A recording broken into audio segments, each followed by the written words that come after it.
Perfecto, doctor. El tema es el siguiente, ¿sí? Porque me voy a poner del lado de los extremos que tienen que ver con los climas.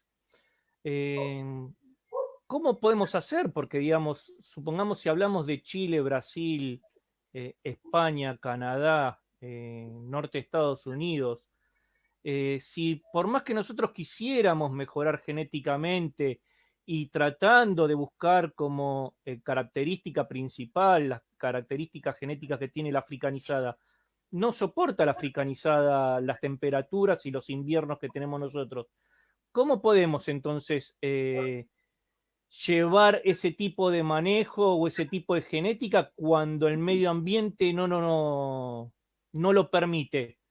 ¿O Porque considera usted que se podría permitir eso? lo que pasa es que hay un problema. Yo mencionaba que cuando yo aplico un acaricida, ese acaricida se queda dentro de la cera y dura años activo ahí.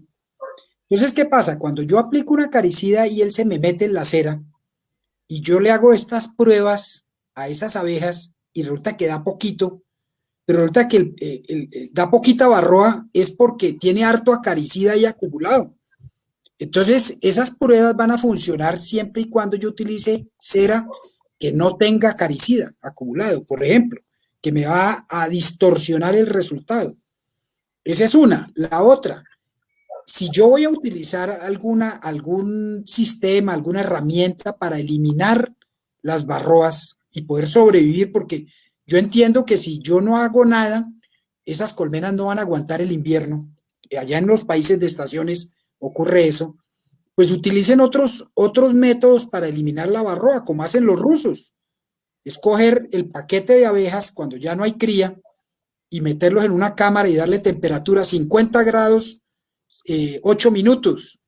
¡Pum! Caen las barroas, ¿cierto? Entonces, ese panal, esas abejas, yo no las contaminé porque no les eché ningún veneno. Yo cojo ese paquete de abejas, lo pongo a hibernar, ya con muchas menos barroas de las que entonces va a poder sobrevivir.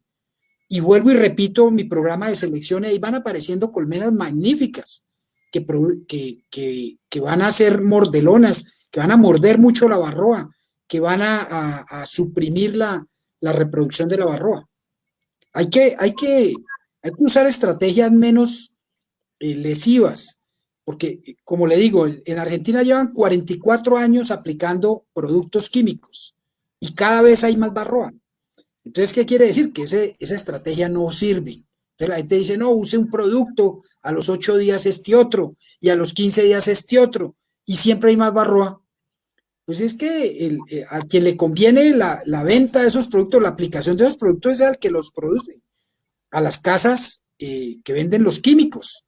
Entonces, esta pandemia nos debe servir para repensar esas actividades, esos procesos productivos y decir, oiga, esto que estoy haciendo como que no me funciona. Y el único beneficiado es quien me vende el producto, porque va a la fija, él sí va a ganar. En cambio, yo aplico el producto y ya se me acabó, me toca volver a comprar otro producto más adelante. Ah, no, que use este otro con este otro, o sea, ya no uno, sino dos y tres productos. Yo he visto personas que usan hasta tres productos en serie, entonces son tres gastos que tienen que aplicar. Tres veces contaminan la colmena, la miel, y eso es lo que están vendiéndole a los productos, a los consumidores. Una miel contaminada, llena de acaricidas, que aquí en Sudamérica no la comemos porque no pasa nada. Pero esa miel usted llévela a Alemania para que vea que enseguida la rechazan. Sí, el También tema está, pasa que también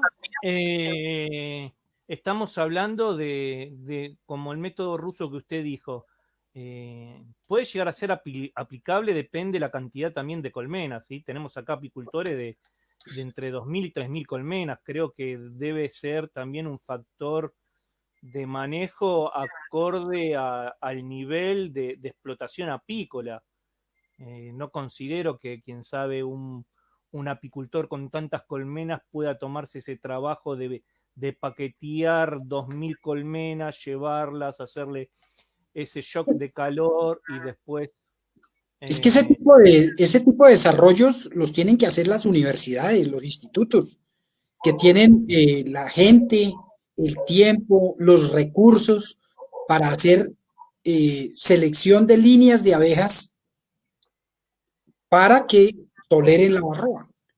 ¿Sí? Entonces son ellos, digamos en el caso nuestro, nosotros fuimos a donde productores muy pobres, 10 colmenas, imagínense, gente muy pobre, y fuimos, hicimos las pruebas y la mejor reina de cada apiario nos la trajimos. Y de ahí hicimos las hijas. Esa es la estrategia. No podemos poner a los productores a hacer el trabajo del Estado, de las universidades, de los investigadores. El investigador y el Estado es el que tiene que decidir, definir de qué reinas vamos a obtener las hijas de la siguiente generación. Eso no lo pueden hacer los productores. Habrá unos pocos que lo puedan hacer, pero como usted dice, cuando son muchas colmenas, pues estamos distrayéndolo en lo importante para él, que sería, por ejemplo, prestar servicios de polinización en soya o en diferentes cultivos o producir su miel para poder exportar. Esas 88.000 toneladas de miel de Argentina, pues se van a producir es si el Estado produce el pie de cría, que eso es lo que normalmente ocurre en muchos países. El Estado es el que hace esos programas de selección que son costosos, que necesitan el apoyo económico del propio Estado. ¿Qué iba a decir yo? Pues en la parte de abeja italiana, pues tenemos el caso de la isla de Fernando de Noroña, que ellos teniendo una abeja italiana han seleccionado por comportamiento genético y esa genética se comporta igual o mejor que la abeja africanizada, pero han sido procesos de selección teniendo en cuenta eso, el mejoramiento genético. Entonces, y con abeja italiana, que es la abeja que utilizan la mayoría de personas en los países con estaciones. Entonces, lo primero es pues, empezar a seleccionar de lo que yo tengo con las abejas que están adaptadas a mi medio ambiente. O sea, cuando tú hablas de los procesos de hibernación y de todo, pues yo lo que hago es empezar a utilizar de esas mejores colmenas, las que más resisten a ese tiempo de invierno, las que salen más fuertes del invierno. Y entonces de esas empezar a hacer ese tipo de procesos de mejoramiento a partir de ese pie de cría. Es que es muy difícil, es muy difícil ir en contravía de todo lo que hace todo el mundo. Entonces mucha gente nos critica que nosotros utilizamos abeja africanizada cuando a nivel mundial solo un pocos países tienen abeja africanizada. Pero es que son las condiciones medioambientales en las cuales nosotros tenemos. O sea, cuando nosotros tenemos abejas italianas puras aquí en Marengo, ahorita estábamos hablando con Rodrigo del frío, o sea, hay momentos aquí en la noche que baja 3 grados y fácilmente a mediodía estamos a 28 grados, 30 grados. Entonces, nuestras abejas africanizadas entienden que por la noche hace frío y en el día hace sol. Pero las abejas italianas quedan como perdidas porque ellas empiezan a sentir el frío y entonces dicen, toca empezar a hibernar. Pero a las 3 horas vuelve a empezar a calentar el sol. Entonces, no, sí, toca salir a trabajar. Entonces la reina para postura, las obreras paran colecta de comida y otra vez tienen que volverse a reactivar. Entonces, con esa genética pura, lo que nosotros nos hemos dado cuenta es que esos núcleos se demoran en crecer y se demoran en crecer. Y ya cuando tiene algún proceso de hibridación con abeja africanizada, lo que van a hacer las abejas africanizadas es cambiarla rápidamente, porque entienden que esa reina no está poniendo la suficiente cantidad de huevos. Algo le pasa a la reina, entonces toca cambiarla y la cambian por una hija. Pero esa hija se va a salir a fecundar y con una alta probabilidad va a ser fecundada con zánganos africanizados. Y ese es el proceso de selección natural que se dio en nuestros países. Nosotros que tenemos abeja africanizada, no ha servido ninguna de las estrategias para eliminar esa genética africanizada.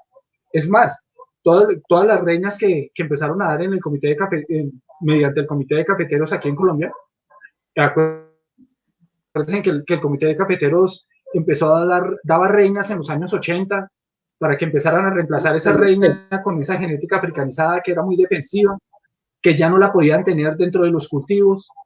Entonces toca empezar a hacer manejos. Y a nosotros, mal que bien, nos tocó aprender a trabajar con la abeja africanizada en nuestras condiciones medioambientales.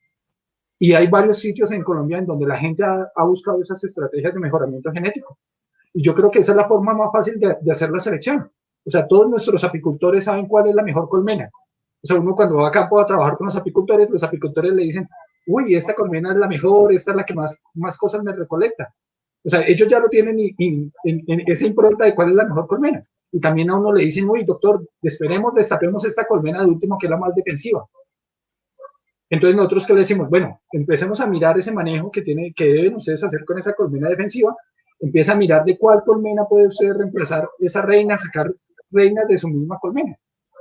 Y ahora bien, claro, ellos tienen 10, 15 colmenas, pues es difícil que ellos mismos se vayan a poner a hacer un proceso de cría de reinas solo para reemplazar 5 o 6 colmenas.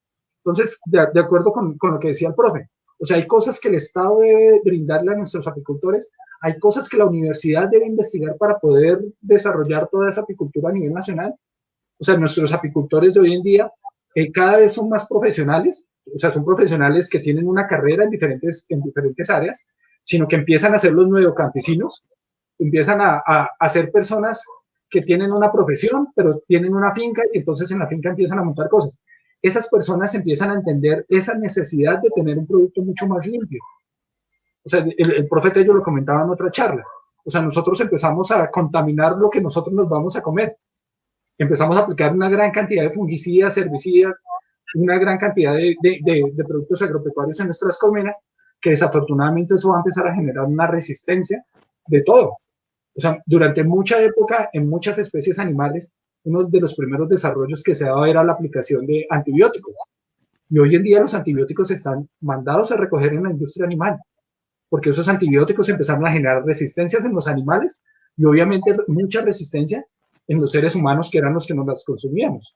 O sea, todavía nosotros no hemos llegado a hacer las pruebas de todo lo que nosotros le aplicamos a nuestras colmenas, de esos promotores de crecimiento, de muchos productos que si bien son orgánicos, no son propios de una colmena. O sea, no, la colmena no los produce y nosotros lo estamos introduciendo. Entonces, esos estudios tampoco se han dado, de mirar si esos productos pueden llegar a tener alguna residualidad y pueden tener una afectación de nosotros mismos. O sea, ya lo veíamos con el humo, por ejemplo, en el manejo de la abeja precarizada, la utilización de mucho humo nos afecta a nuestros pulmones. Y entonces empiezan a bajar la disminución de humo, ¿cómo? Con manejo, haciendo el encerrado, la lona verde que nosotros utilizamos alrededor de nuestras colmenas. Eso disminuye el manejo de humo. O sea, es que toca tener en cuenta, la mitad es genética, la mitad es medioambiental, pero también nosotros tenemos una correlación entre lo de genética y el medio ambiente y cómo se van a comportar nuestras colmenas. Entonces toca mejorar ambas, toca mirar qué genética uso, qué medio ambiente tengo y cómo puedo hacer para mejorar ese medio ambiente. Y obviamente tener en cuenta que nosotros estamos produciendo un alimento para un ser humano y que debe ir en las mejores condiciones, en la forma más inocua posible, con la mejor características sanitarias para que sea adecuado para nuestro consumo.